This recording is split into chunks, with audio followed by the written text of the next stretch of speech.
So hey everyone, welcome to my world fiction addiction, जहां हम लोग फिरजोशीज एंड फंदाशीज मिलकर अपने एडिक्शन को एंजॉय करते हैं इस BL वर्ल्ड के अंदर। चलिए तो अपने heart to heart in the embrace of my love का नेक्स्ट पार्ट शेयर करते हैं। Let's start. एक महीने बाद, एक महीने का समय और गुजर गया था और इस एक महीने में ईबो के साथ बहुत कुछ हुआ था। या यूँ कहो, उसके दिमाग में ना जाने कितने सारे ख्यालों ने जन्म लिया था और फिर उसके बाद ईबो ने अपने हाथों से उन सारे ख्यालों को मर्डर किया था। ईबो ने जैसे ही जियांग से वो बात सुनी थी कि बॉयफ्रेंड्स हो सकते हैं, और जो शख्स उसके दिमाग में फ्लैश हुआ था उसने ईबो की कायनात को जैसे मान लो हिला कर रख दिया था, और ईबो के दिमाग ने उसे सिर्फ यही कहा था कि ये होना नामुमकिन है, ये हो ही नहीं सकता। कैसे कैसे वो और वो शख्स, ये सोचने के साथ ही ईबो की पूरी बॉडी लिटरली कांप रही थी। पर इसका ये मतलब नहीं है कि लानवांग ईबो ने अपने इस ख्यालात को छोड़ दिया है कि वो किसी बॉय के साथ ट्राई ना करे। ऐसे ही सारे ख्यालातों को लेते हुए आज लानवांग ईबो क्लब जाने के लिए तैयार था। या यूँ कहो, ये उसका सी ऑफ था, क्योंकि आज के बाद उसे अब अपने हायर स्टडीज़ के लिए बीजिंग जो जाना था। तो आज फाइनली उसने और चैंग ने डिसाइड किया था कि वो पूरी रात क्लब में एंजॉय करेंगे और एक तरीके से फाइनल गुड बाय करेंगे पार्टी के साथ। चैंग ने ईबो को बुलाते हुए कहा, कम ऑन यार, अब तुम रेडी हो या नहीं? ईबो ने अपनी वॉच को हाथ में टाई करते हुए कहा, हाँ बस मैं रेडी हो गया, आ रहा हूँ। चैंग ने कहा, तुम 1 घंटे से यही कह रहे हो कि मैं आ रहा हूँ, पर तुम अभी तक नहीं आए हो। फाइनली ईबो ने चैंग के सामने आते हुए कहा, लो आ गया ना। चैंग ने ईबो को ऊपर से नीचे तक देखा। ईबो बहुत ही ज़्यादा चार्मिंग लग रहा था, हमेशा की तरह। उसके वो ब्लू बाल बहुत ही ब्यूटीफुल तरीके से टाई हो रखे थे। इन कुछ महीनों में ईबो के बाल बड़े हो गए थे और इस बार ईबो के सर के ऊपर बुखार चढ़ा था बालों को बड़ा कर बन बनाने का। तो वही कुछ सिलसिले में ईबो लगा हुआ था, इसीलिए उसने अपने उन मैसी से बालों को बन में टाई किया हुआ था। इसके साथ ही उसने ब्राउन कलर की शर्ट पहन रखी थी, साथ में ब्लैक कलर की पैंट, हाई बूट्स और उसकी वो फेयर ब्यूटीफुल स्किन जो शाइन कर रही थी। चैंग ने कहा, चले? ईबो ने कहा, कैसा लग रहा हूँ मैं? चैंग ने कहा, मुझसे नहीं, उन बेवकूफ़ों से पूछना जो तुम्हें क्लब में मिलेंगी। इसके बाद उसने चैंग ने ईबो का हाथ पकड़ा और दोनों कार में बैठकर क्लब के लिए निकल गए थे। 2 घंटे बाद हिल्टन क्लब अपनी ही शोर में डूबा हुआ था। ब्यूटीफुल नियॉन लाइट पूरी एटमॉस्फेयर को ज़रूरत से ज़्यादा ब्यूटीफुल बना रही थी, और ऊपर से वो इतना एक्साइटिंग म्यूजिक जो अपने आप में ही बॉडी के अंदर एक थ्रिल पैदा करने के लिए काफ़ी था। और सबसे ज़्यादा थ्रिलिंग कोई था तो वो था लानवांग ईबो, जो कि स्टेज पर अपनी ही धुन में डांस कर रहा था। उसके साइड में बहुत सारी लड़कियां तितलियों की तरह मंडरा रही थी, पर ईबो तो अपनी ही दुनिया में था, क्योंकि जब भी वो डांस करता था वो खो जाता था। कुछ देर और डांस करने के बाद अब ईबो थोड़ा थक गया था, इसीलिए वो ड्रिंक के लिए चैंग के पास आ गया। दोनों बार स्टूल पर बैठे हुए थे। ईबो ने ड्रिंक लेते हुए कहा, माय गॉड, सच में dance is my life. Chang ने कहा, हाँ सही कहा, म्यूजिक सच में हमारे माइंड को पूरी तरीके से फ्रेश कर देता है यार, ये लाइफ बहुत याद आने वाली है। ईबो ने कहा, कोई बात नहीं, वहाँ बीजिंग में हमें इससे भी अच्छे क्लब मिल जाएंगे। चैंग ने कहा, हाँ ये तो बात तुमने सही कही। वो दोनों अपनी ड्रिंक ले ही रहे थे कि तभी अचानक से चैंग ने ईबो से कहा, ईबो जरा उस साइड देखना। ईबो ने कहा, क्या है उस साइड? जैसे ही ईबो ने अपनी निगाहों को घुमाकर उस साइड देखा तो वहाँ पर एक बहुत ही चार्मिंग सा बॉय बैठा हुआ था, और वो भी ईबो को ही देख रहा था। ईबो ने उस बॉय को देखा तो उसे कुछ अजीब सा फील हुआ। उसने चैंग की तरफ देखते हुए कहा, क्या तुम्हें भी ऐसा लग रहा है कि ये मुझे देख रहा है? चैंग ने कहा, इसीलिए तो मैंने तुमसे कहा। ईबो ने कहा, पर ये मुझे ऐसे देख क्यों रहा है? चैंग ने मजाक उड़ाते हुए कहा, ये तो तुम्हें ऐसे देख रहा है जैसे लड़कियां तुम्हें देखती हैं। जैसे ही चैंग ने ये बात कही, एकाएक ईबो की आंखें बड़ी हो गई और यहाँ तक चैंग की आंखें भी बड़ी हो गई। दोनों एक दूसरे की तरफ देखने लगे। ईबो ने कहा, कहीं ये वो? चैंग ने कहा, हाँ मुझे भी यही लगता है। वो दोनों आगे इससे पहले कुछ कह पाते कि वो लड़का अपने स्टूल से उठकर अब ईबो के पास आ गया था। उसने ड्रिंक ऑफर करते हुए कहा, क्या आप ये ड्रिंक लेना चाहेंगे? उस लड़के की ऐसी अजीब सी डिमांड सुनकर चैंग का तो मुंह बंद हो गया था, और वहीं ईबो का तो ऐसा लग रहा था जैसे मान लो उसे कोई करंट लग गया हो। उसने कहा, क्या कहा आपने? उस बॉय ने स्माइल करते हुए कहा, हैंडसम, मैं आपसे पूछ रहा हूँ कि आप ये ड्रिंक लेना चाहेंगे? ईबो ने कहा, मेरे पास मेरी ड्रिंक है। उस लड़के ने कहा, ले लो ना, मैं तुम्हें ऑफर कर रहा हूँ। ये कहते हुए उसने विंक किया। ईबो की पूरी बॉडी के अंदर वो करंट अब दुगनी रफ्तार से दौड़ने लग गया था। उसका पूरा फेस रेड हो गया। उसने शटर करते हुए कहा, ठीक है लाओ। ये कहते हुए उसने वो ड्रिंक ले लिया। चैंग ने ईबो को पीछे खींचते हुए कहा, तुम क्या कर रहे हो? ईबो ने कहा, कुछ नहीं, चुप हो जाओ, बस कहा ना मैंने एक्सपीरियंस करना चाहता हूँ। ये सब कुछ ईबो अपनी दबी हुई आवाज़ में कह रहा था। उसके चेहरे पर अभी भी मुस्कुराहट थी और वो उस सामने खड़े हुए लड़के को देख रहा था। वो लड़का भी उसी क्यूरियोसिटी के साथ, उसी इंटेंसिटी के साथ ईबो को देख रहा था। वहीं चैंग की हालत अब खराब हो रही थी। चैंग ने कहा, ईबो ये मजाक का वक्त नहीं है। ईबो ने चैंग की तरफ देखते हुए कहा, मैंने कहा ना मैं मजाक नहीं कर रहा। वैसे भी ये खुद ही मेरे पास आया था, तो ट्राई करने में क्या जाता है?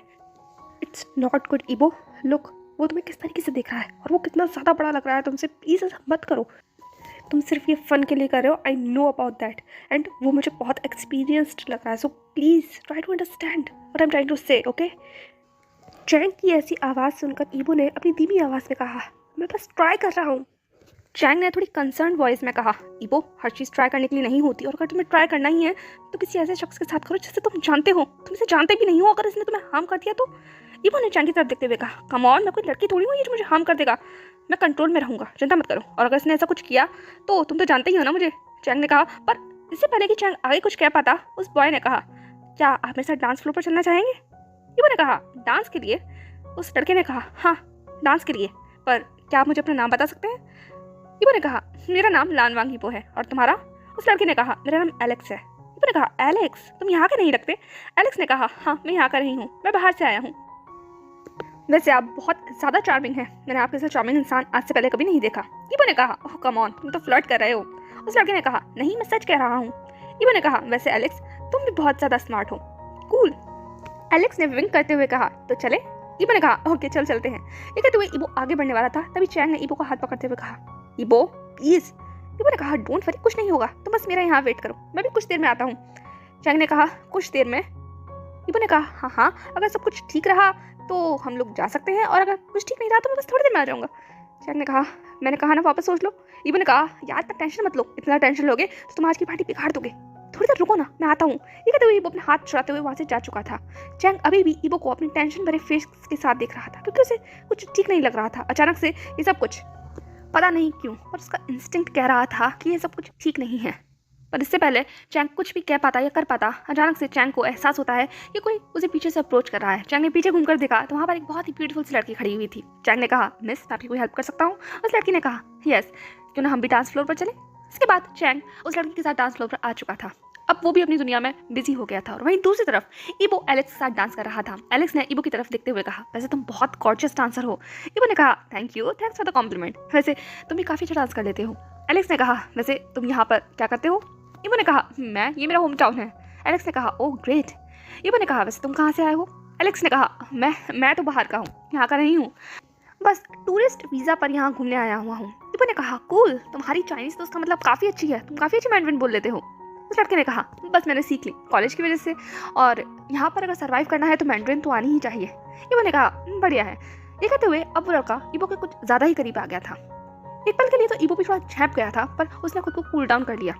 वो कहते हैं ना, उसके सर पर जो बुखार चढ़ा हुआ है कुछ नया ट्राई करने का, वो उसे ये करने के लिए पुश कर रहा था। एलेक्स ने अपने हाथ को ईबो की वेस्ट में ले जाते हुए उसे अपने और करीब खींच लिया। एक पल के लिए ईबो थोड़ा अनकंफर्टेबल हो गया था, पर उसने ये अनकंफर्ट अपने फेस पे दिखने नहीं दिया। जैसे जैसे म्यूजिक आगे बढ़ रहा था, उन दोनों का डांस अब इंटेंस होता जा रहा था।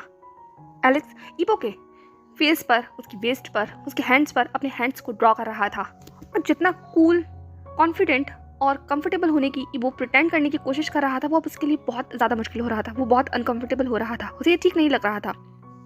और इतनी देर के बीच में ईबो को एक बात बहुत अच्छे से समझ में आ गई है कि ये चीज़ उसके लिए नहीं है, बिल्कुल भी नहीं है।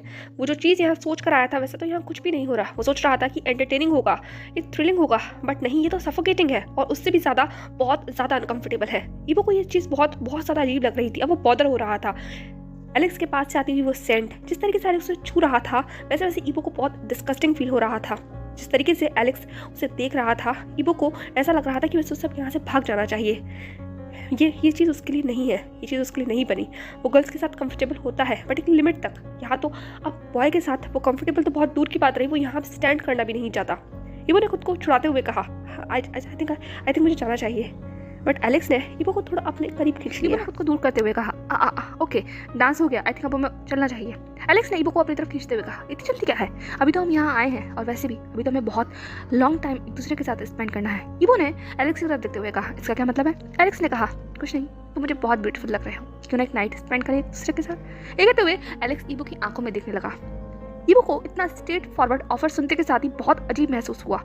वो अब ऐसा महसूस कर रहा था जैसे उसके लिए सांस लेना लगभग मुश्किल है। उसने अपना हाथ छुड़ाते हुए कहा, एक्सक्यूज़ मी, मेरा ऐसा करने का कोई भी इरादा नहीं है, सॉरी, मैं चलता हूँ। ये कहते के साथ ही ईबो स्टेज से उतरने लगा, पर इससे पहले कि ईबो उतर पाता, एलेक्स ने ईबो को पकड़कर लगभग अपनी तरफ खींच लिया था। उसने अपनी आर्म्स के अंदर ईबो को केज कर लिया। अब ईबो थोड़ा सा हाइपर हो गया था। उसने कहा, छोड़ो मुझे।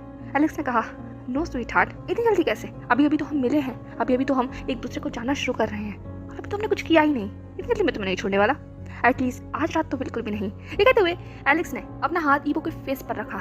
ईबो ने तुरंत एलेक्स का हाथ अपने फेस से हटाते हुए कहा, मैंने कहा छोड़ो मुझे। एलेक्स ने कहा, मैंने कहा ना नहीं। ठीक है, तो अब एलेक्स ज़बरदस्ती करने लगा। ईबो भी अब खुद को छुड़ाने की कोशिश कर रहा था। वो यहाँ से बाहर जाना चाहता था, स्पेशली इन सब ऑकवर्ड सिचुएशन से। वो थोड़ा डर गया था। और एलेक्स बहुत अग्रेसिव हो गया था, इतना अग्रेसिव कि उसने इतनी टाइटली ईबो की रिस्ट को होल्ड कर लिया था कि ईबो की रिस्ट पर पक्का स्क्रैच आ गए होंगे। ईबो ने कहा, मैंने कहा छोड़ो मुझे, यहाँ पर अगर तुमने कोई भी बदतमीजी की ना तो आई स्वेयर जेल में नजर आओगे। एलेक्स ने कहा, डोंट वरी स्वीटहार्ट, मैंने हर चीज़ का इंतजाम कर दिया है। ईबो ने कहा, क्या? एलेक्स ने कहा, जो ड्रिंक तुमने अभी पिया था वो मैंने स्पेशली तुम्हारे लिए ही तैयार करवाया था। क्या तुम कुछ स्पेशल फील कर रहे हो डार्लिंग? ये कहते हुए एलेक्स ने ईबो को बहुत बुरी तरीके से अपनी आर्म्स के अंदर केज्ड कर लिया। ईबो लिटरली महसूस कर रहा था कि उसकी पूरी बॉडी वीक हो रही है। उसने अपने कांपते हुए होठों से कहा, क्या क्या किया है तुमने मुझे? अब जाकर ईबो पूरी बॉडी में एक हॉटनेस फील कर पा रहा था। उसकी पूरी बॉडी लिटरली कांप रही थी। उसका फेस स्वेट कर रहा था, उसका गला सूख रहा था, उसकी आईज रेड हो गई थी। उसने कहा, तुमने मुझे क्या दिया है? Chang, Chang. ये कहते हुए ईबो चैंग की तरफ देखने लगा, पर उस अंधेरे में चैंग कहीं नजर नहीं आ रहा था और ईबो की हालत धीरे धीरे खराब हो रही थी। एलेक्स ने कहा, चैंग तुम्हारी हेल्प नहीं कर सकता स्वीटहार्ट, सिर्फ मैं कर सकता हूँ। ये कहते हुए एलेक्स ने ईबो का हाथ पकड़ा और उसे लगता वो खींचते हुए वहाँ से ले जाने लगा। ईबो नहीं जाना चाहता था, पर उसकी बॉडी अपने आप ही रिएक्ट कर रही थी। वो बहुत वीक महसूस कर रहा था। वो चिल्लाना चाहता था, पर इस शोर में उसकी आवाज़ सुनने वाला वहाँ कोई भी नहीं था। सब कुछ घूमता हुआ उसे महसूस हो रहा था। उसने एलेक्स के हाथों में से अपना हाथ खींचते हुए कहा, मैंने कहा मुझे छोड़ो, मुझे जाने दो। एलेक्स ने कहा, नो स्वीटहार्ट, बिल्कुल भी नहीं। ये कहते हुए वो ईबो को घसीट कर एक रूम में ले आया था। ये उसका प्राइवेट रूम था। ईबो ने उस रूम की तरफ देखते हुए कहा, ये रूम क्या है?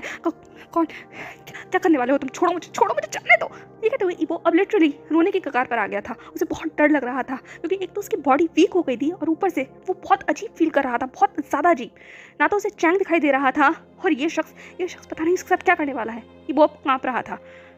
एलेक्स ने तुरंत ईबो को उस रूम में धकेलते हुए कहा, स्वीटहार्ट, तुम्हें बहुत जल्द पता चल जाएगा कि मैं तुम्हारे साथ क्या करने वाला हूँ। जैसे ही एलेक्स ने ये कहा, उसने डोर बंद कर दिया। ईबो ने पूरी फोर्स के साथ एलेक्स को धक्का दिया और वो डोर की तरफ भागने लगा दरवाज़ा खोलने के लिए, पर एलेक्स ने ईबो को पकड़ लिया था। वो उसके हाथों को पकड़कर बेड की तरफ उसे फेंक दिया गया। ईबो ने कहा, मैंने कहा मुझे जाने दो, मैं कुछ नहीं करना चाहता, प्लीज़ प्लीज़ प्लीज़ मुझे जाने दो। एलेक्स ने कहा, sweetheart calm down, everything will be alright, तुम बहुत इंजॉय करोगे, आई स्वेयर। ईबो ने कहा, मुझे कुछ इंजॉय नहीं करना, मुझे वापस जाना है, प्लीज़। मैं ऐसा नहीं हूँ, ये सब मेरे लिए नहीं है, प्लीज़ समझो, मैं प्लीज़। एलेक्स ने अपनी वो डर्टी सी स्माइल देते हुए कहा, ओह, इसका मतलब तुम अभी तक वर्जिन हो। कोई बात नहीं स्वीटहार्ट, हर किसी का फर्स्ट टाइम होता है, एंड आई स्वेयर मैं तुम्हें बहुत अच्छे से प्लेजर दूंगा। ये कहते हुए वो अपने हैंड्स को डर्टली ईबो की बॉडी के ऊपर मूव करने लगा, और जैसे जैसे वो अपने हैंड्स को ईबो की बॉडी के ऊपर मूव कर रहा था, ईबो को लिटरली डिस्गस्टिंग फील हो रहा था। ईबो ने तुरंत साइड की टेबल से एक वाज उठाया, एलेक्स को किक किया और उस वाज को बहुत जोर से अपनी फुल फोर्स के साथ जितनी तेज से वो मार सकता था एलेक्स के सर में मार दिया। एलेक्स ने चीखते हुए कहा, फक, मैं तुम्हें पैम्पर कर रहा था, तुम्हारी केयर करना चाहता था, पर तुम तो रफ पसंद करते हो। ये कहने के साथ ही एलेक्स ने ईबो को उसकी एंकल से पकड़ा और उसे खींचता हुआ बेड पर ले आया। ईबो ने वापस उस वाज को पकड़कर एलेक्स को मारने की कोशिश की, पर एलेक्स अब फीरियस हो गया था, बहुत ज़्यादा फीरियस हो गया था। ईबो ने जो वाज उसके सर पर मारा, उससे उसके सर पर चोट लगी थी, जिससे आराम से खून वहाँ से बह रहा था, पर उसे इस बात से कोई मतलब नहीं था, क्योंकि एलेक्स की आंखों में तो इस वक्त सिर्फ लस्ट नजर आ रही थी, और वो भी ऐसी वैसी नहीं, बहुत ही डेंजरस लस्ट। ईबो ये सब कुछ देख सकता था, और ये सब देखकर उसे बहुत बहुत गंदा फील हो रहा था। वो यहाँ से भागना चाहता था, वो डर गया था, बहुत ज़्यादा डर गया था। वो अपने पैंट की पॉकेट से फ़ोन को बाहर निकालने वाला था, लेकिन एलेक्स ने तुरंत उसके हाथों को पकड़ लिया और बहुत तेज़ी के साथ मोड़ते हुए कहा, हाँ क्या करना चाहते हो? हाँ क्या करना चाहते हो? स्वीटहार्ट, तुम कुछ नहीं कर पाओगे, कुछ भी नहीं। ये कहते हुए एलेक्स ने बहुत ही गंदी तरीके से ईबो की नेक के ऊपर अपने दांतों को, अपने लिप्स को रब करना शुरू किया। ईबो ने कहा, छोड़ दो मुझे, जाने दो, क्या कर रहे हो तुम? फक ऑफ, को। ईबो की बॉडी वीक हो रही थी, पर वो वीक पड़ना नहीं चाहता था, क्योंकि उसे पता था अगर एक पॉइंट पर भी वो वीक पड़ गया तो आज उसके साथ वो हो जाएगा जो उसे शायद बर्बाद करके रख सकता है। इसीलिए ईबो ने एलेक्स को किक किया, बहुत ज़ोर से किक किया। एलेक्स ने कहा, यू तुम मानोगे नहीं ना? ये कहते के साथ ही एलेक्स ने एक जोरदार चाटा ईबो के गाल पर मारा, इतनी तेज मारा कि ईबो की लिटरली पूरी बॉडी कांप गई। पर ईबो ने तुरंत एलेक्स के शोल्डर को पंच किया, इतनी तेजी से पंच किया कि वो दोनों ने एक दूसरे की सिचुएशन को फ्लिप कर लिया था। ईबो कोई वीक पर्सन नहीं है, वो स्ट्रांग है, बहुत स्ट्रांग है। उसने बचपन से ही स्पोर्ट्स के अंदर बहुत अच्छा किया है। वो एक एथलेटिक पर्सन है। हाँ, वो दिखता नहीं है कि वो कितना स्ट्रांग है, लेकिन उसके मसल स्ट्रांग है, और अगर वो स्ट्रांग नहीं भी है तो वो कम से कम इस बंदे के सामने तो बिल्कुल भी वीक नहीं पड़ सकता। अब दोनों के बीच में एक तरीके से हाथापाई हो रही थी। एलेक्स ने चिल्लाते हुए कहा, फक ऑफ, अब तक तो वो ड्रिंक तुम पर असर कर देनी चाहिए थी, तुम अभी भी इतना स्ट्रांग कैसे हो? ईबो ने कहा, कभी भी नहीं। तुम वो नहीं कर सकते जो तुम करना चाहते हो और मैं तुम्हें बिल्कुल भी करने नहीं दूंगा। ये कहते के साथ ही ईबो ने तुरंत एलेक्स को किक किया। एलेक्स बेड से नीचे गिर गया था, पर वो तुरंत उस फोर्स के साथ खड़ा हुआ और ईबो को वापस ग्रैब करने की कोशिश करने लगा, पर ईबो बेड से उठ चुका था। ईबो ने वहीं कहीं देखा जिससे वो एलेक्स को मार सके, एटलीस्ट रूम से बाहर निकलने के लिए, और उसे वहीं साइड में एक वास दिखाई दिया। उस वास को उसने उठाया। वास बहुत ही ज़्यादा बड़ा था और थोड़ा हैवी भी था। एलेक्स ने कहा, नो, तुम मुझे मारोगे नहीं इससे। ईबो ने कहा, आकर पास दिखाओ तो तुम्हें बताता हूँ। ईबो की पूरी बॉडी हिल रही थी, झूल रही थी, वो गिरने वाला था, लेकिन फिर भी उसने अपने आप को स्टेबल कर लिया। एलेक्स ने कहा, मान जाओ, मैंने कहा ना, सब कुछ आराम से हो जाएगा। ये कहते हुए एलेक्स अपने कदमों को बढ़ाता हुआ आगे बढ़ने लगा, पर ईबो अपनी ही जगह पर स्टैंड खड़ा हुआ था। एलेक्स ने जैसे ही ये कदम बढ़ाया, ईबो ने फुल फोर्स के साथ उस वास को एलेक्स के सर में मार दिया था। पहले ही एलेक्स के सर में चोट लगी हुई थी, जहाँ से खून बह रहा था, और एक और बार उस वास की चोट ने कंप्लीटली एलेक्स को हार्म कर दिया था। वो वहीं फ्लोर पर गिर गया। ईबो ने बहुत तेज़ी के साथ एलेक्स को किक किया और उसकी आंखों में देखते हुए कहा, you will pay for this. और जो तुमने आज किया है ना, आज के बाद तुम ये किसी के साथ करने की हिम्मत नहीं करोगे। तुम्हें नहीं पता कि तुमने किससे पंगा लिया है, और तुम्हें ये भी नहीं पता कि लान वांगी वो आखिरकार चीज़ है क्या। तुम उसके गुस्सों में रहकर उसके साथ ये सब कुछ करना चाहते थे ना, आप यहाँ से बाहर नहीं जा पाओगे, कभी नहीं जा पाओगे। ये कहते हुए ईबो ने अगेन एलेक्स को बहुत ज़ोर से किक किया। उसके बाद उसने वहीं अपनी धुंधली आंखों के साथ अपना फ़ोन पकड़ा और उस रूम को छोड़कर वो बाहर आ गया था। वो बहुत गहरी गहरी सांसें ले रहा था, क्योंकि अब वो ड्रिंक कंप्लीटली ईबो के ऊपर असर कर चुकी थी। ईबो ने बहुत ही मुश्किल के साथ उस डोर को लॉक किया, बाहर से नोब को टाइट किया। अंदर एलेक्स ऑलरेडी बेहोश हो चुका था, क्योंकि ईबो ने सच में उसे बहुत ज़ोर से हिट किया था। ईबो ने खुद को काम डाउन किया, या यूँ कहो चलने की कोशिश करने के लिए काबिल किया। उसके बाद लड़खड़ाता हुआ वो वहीं वॉशरूम के किनारे भरने लगा। वो महसूस कर सकता था कि हर एक कदम अब कितना ज़्यादा मुश्किल हो पा रहा है। उसका सर घूम रहा है, उसकी आंखों में अजीब सा एहसास हो रहा है, उसकी पूरी बॉडी कांप रही है, गर्म हो रही है बहुत ज़्यादा, और उसके हाथ और पाँव दोनों ठंडे हो रहे हैं। अजीब सा हो रहा था, सब कुछ अजीब सा। ऐसा ईबो ने कभी भी महसूस नहीं किया। वो जैसे जैसे कदमों को आगे बढ़ा रहा था, उसके लिए हर चीज़ मुश्किल हो रही थी, पर जैसे तैसे करते लड़खड़ाते हुए वो फाइनली वॉशरूम तक पहुँच गया था। वो तो भगवान का शुक्र है कि पूरा वॉशरूम इस वक्त खाली था। ईबो ने अपने आप को मजबूर किया आगे कदम बढ़ाने के लिए। उसके बाद एक क्यूबिकल के अंदर उसने खुद को लॉक कर लिया और वो वहीं फर्श पर बैठ गया। फर्श ठंडा था, पर ईबो की बॉडी के लिए काफ़ी नहीं था, क्योंकि उसका शरीर बहुत ज़्यादा गर्म हो रहा था, बहुत ज़्यादा हॉट हो रहा था।